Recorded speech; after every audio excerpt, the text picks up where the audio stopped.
ఎక్కడెక్కడ షణ్ముఖుణ్ణి ఆరాధన చేస్తారో అక్కడ ఐశ్వర్యం పరిడవిల్లుతుంది.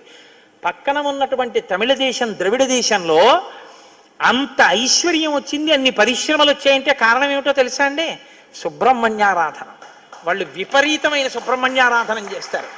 సుబ్రహ్మణ్య ఆరాధనం చేసినా, షణ్ముఖుడికి ప్రదక్షిణం చేసినా, ఆయనకి నమస్కారం చేసినా జ్ఞానము, ఐశ్వర్యము, సంతానము, సంతానమునకు క్షేమము, ఆయువు, ఆరోగ్యము అన్నీ కలుగుతాయి.